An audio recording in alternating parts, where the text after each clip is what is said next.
Baiklah, kita kembali lagi di contoh soal akuntansi perusahaan jasa. Ini masih di PT Bangun Ruko, Sewa Bangunan dan Tanah, masih di periode November 2022. Ini kita masuk ke general ledger ya, atau buku besar.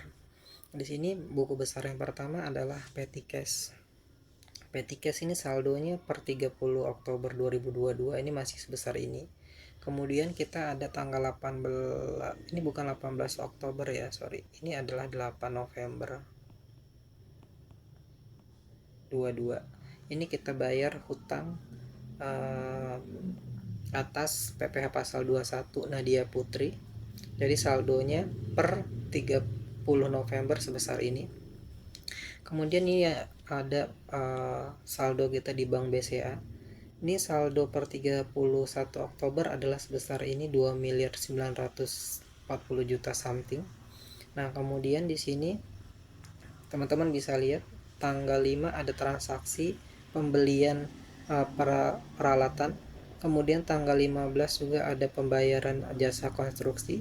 Tanggal 14 kita ada terima uang DP dari PT Retail. Tanggal 20 kita ada terima DP dari PT Hero. Ini kita terima lagi tanggal 20 ini dari PT Retail DP kedua. Kemudian tanggal 25 lagi kita terima DP 30% dari PT Elektronik. Nah, kemudian tanggal 30 yang tadi kita dapat pendapatan bunga bank. Jadi saldo kita per 30 November sebesar 5 miliar 62 juta something. Nah, kemudian ini lanjut ke BNI. Ini saldo BNI per 31 Oktober yang lalu. Nah, kemudian di BNI kita ada bayar PPh pasal 4 ayat 2 atas jasa konstruksi. Ini kita bayar BPJS Kesehatan ketenaga kerjaan, kita bayar gaji, kemudian ada pendapatan bunga ini masuk. Nah, saldonya sebesar ini per 30 November. Kemudian ini ada operating account receivable rent. Ini adalah piutang usaha kegiatan operasional terkait pendapatan rental dan service charge. Ini yang kita sudah terbitkan invoice sebelumnya terkait piutang. Nah, ini adalah saldo per 30 November untuk piutang terkait pendapatan rental. Jadi teman-teman bisa baca ya, ini keterangannya jelas. Ini kita dapat dari contoh PTS Hardware rental 17 sampai 30 November, PTS Hardware service charge 17 sampai 30 November, PTS Hardware rental Desember 2022 dan seterusnya. Kemudian ini tanggal selanjutnya operating account receivable. Ini adalah piutang usaha kegiatan operasional terkait deposit. Ini ada di kredit. Masih sama saldonya.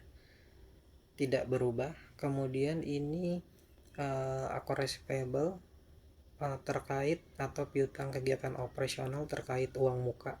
Ini 0.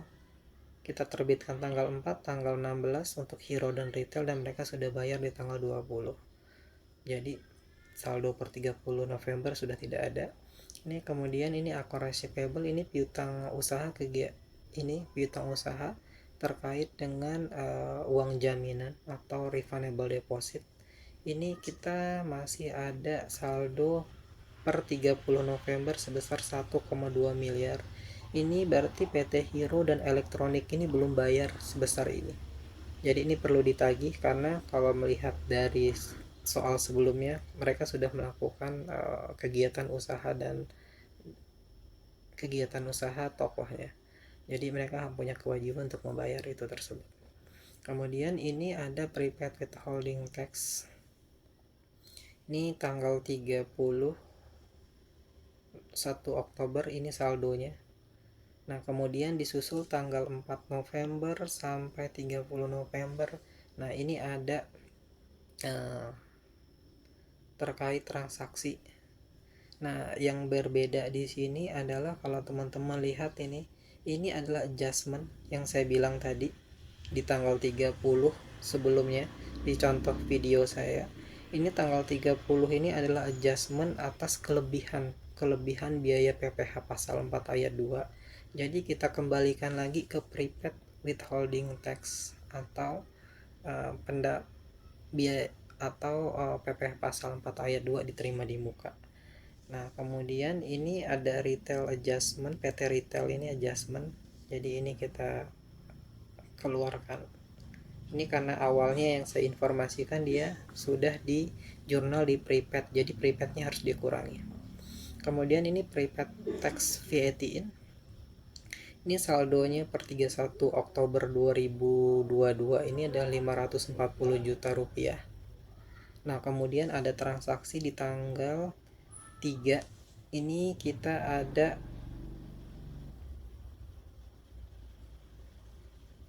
pembayaran kedua atas PT Bangun Persada Jasa Construction, pembelian furniture, ada PPN masukan. Nah, kemudian ini tanggal 30 kita ada adjustment antara PPN masukan dan keluaran. Jadi berkurang sebesar 559 juta. Saldo kita per 30 November ini masih ada 156 juta 321 juta 990. Nah, kemudian ini untuk tanah. Nah, ini adalah total dari aset tanah yang dicatat nanti di neraca ini sebesar 2.500.000.000 something. Ini saat pembelian tanah, ini saat kita bayar PPHTB, dan ini biaya legal, jadi kita masukkan ke dalam harga perolehan tanah sesuai dengan PSAK 16. Kemudian nih ada building on progress. Ini building on progress ini 1, 2, 3, 4, totalnya 4,8 miliar pada waktu itu. Nah, kemudian tanggal 15 kita akui aset, kita tutup building on progressnya menjadi 0. Kemudian ini building kita akui tanggal 15, kita jurnal sebelumnya masuk aset. Jadi aset untuk bangunan kita sebesar 4,8 miliar. Ini akumulasi penyusutan bangunan. Ini dihitung umur manfaatnya 20 tahun. Ini adalah biayanya 20 juta, sudah saya jelaskan di video sebelumnya. Ini adalah furniture and fixtures, ini adalah peralatan kita. Ini aset kita sebesar ini, sudah saya jelaskan di video sebelumnya juga, ada list asetnya juga. Kemudian ini adalah akumulasi penyusutan peralatannya, ini juga 3 juta, ini sudah saya jelaskan juga di video sebelumnya, ini dikredit ya. Untuk biayanya, untuk menghitungnya dapat dari mana. Kemudian ini ada operating payable, ini 0, sudah dibayar, ini untuk jasa konstruksi terakhir. Kemudian ini payable VAT out atau PPN keluarannya, saldonya per Oktober itu sudah habis. Kemudian inilah transaksi yang terjadi di November 2022. Teman-teman bisa lihat sendiri, kita dapat PPN keluaran dari penerbitan kebanyakan invoice uang muka, rental, service charge. Nah, kemudian tanggal 30 yang berbedanya adalah ini adjustment antara pajak masuk keluaran dan masukan. Nah, sehingga nanti pajak keluarannya kita jurnal sebesar ini. Jadi habis saldonya per 30 November kita sudah tidak ada lagi saldo untuk pajak keluarannya, karena kita statusnya lebih bayar ya. Kemudian ini ada payable withholding tax. Ini ada bayar ada hutang gaji Oktober, bukan hutang gaji Oktober ya. Ini November. Nanti ini akan dibayar di Desember 2022. Kemudian nih ada payable withholding tax atau ini hutang PPh pasal 4 ayat 2, ini sudah kita bayar di November 84 juta. Untuk jasa konstruksi sudah 0. Kemudian ini ada hutang PPh pasal 42 terkait yang lain-lain, nih sudah tidak ada lagi 0. Ini adalah advance receipt atau pendapatan uang muka. Ini masih ada saldo sebesar 4.611.004.000 rupiah. Nah, ini keterangan kita dapat DP dari mana. Nah, ini uh, ini adjustment dari PT Retail tadi yang kita akuin sebagai pendapatan. Nanti teman-teman coba ya. Kemudian ini ada unearned revenue, ini adalah pendapatan diterima di muka. Ini November baru kita jurnal semua tadi, pendapatan rental, service charge dan lain-lainnya. Ini totalnya adalah sebesar ini, 1 miliar 46 juta something. Nah ini yang agak berbeda adalah ini ada adjustment nih, ada kata-kata adjustment. Yang tadi saya bilang ini adjustmentnya kebesaran, jadi harus dikembalikan ke unearned ini. Kemudian ini ada garansi deposit. Ini garansi deposit ini adalah hutang deposit, uang jaminan. Jadi tenan kita mempunyai hutang sama tenan itu harusnya 1,2, tapi ini belum masuk ya uangnya, masih dalam posisi kewajiban. Kemudian ini untuk rental revenue, pendapatan rentalnya, buku besarnya. Ini pendapatan rental kita bulan ini adalah 212 juta something. Kemudian untuk service revenue per November 68 juta something. Ini untuk interest income, ini adalah pendapatan bunga, ini sebesar 5 juta.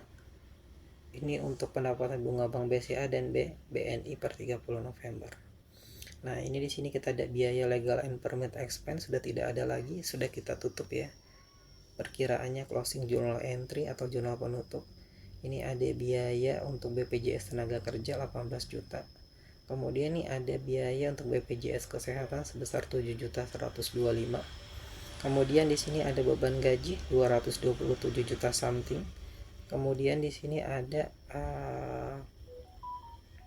biaya PPh pasal 21 untuk gaji sebesar 22.600.000 something.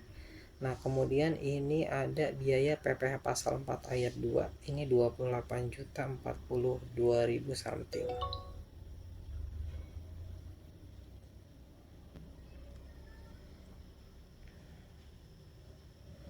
Kemudian ini ada biaya penyusutan bangunan 20 juta. Biaya penyusutan peralatannya 3.305.000. Kemudian ini adalah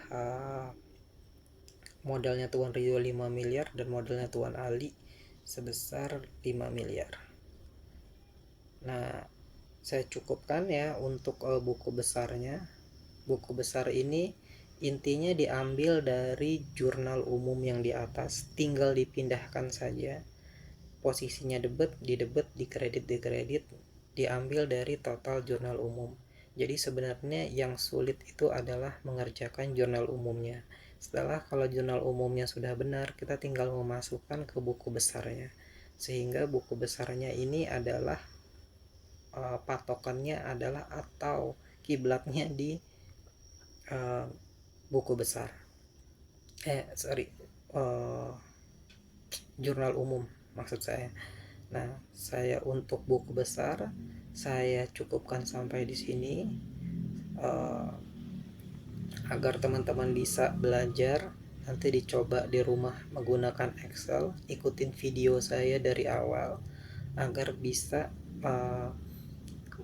membuat laporan keuangan perihal perusahaan jasa. Ini sebenarnya contohnya mendekati dengan dunia kerja. Nah, kemudian saya juga menggunakan bahasa-bahasa yang memang seperti petty cash, BCA IDR, terus contoh kayak account receivable operating. Nah, ini nanti di dunia kerja pun teman-teman itu kebanyakan tidak menggunakan bahasa Indonesia. Jadi menggunakan bahasa akuntansi atau bahasa Inggrisnya. Nah, jadi dibiasakan, oh ini loh account receivable itu piutang gitu. Account payable adalah hutang gitu. Nah, semoga bermanfaat. Selamat mencoba dan terima kasih.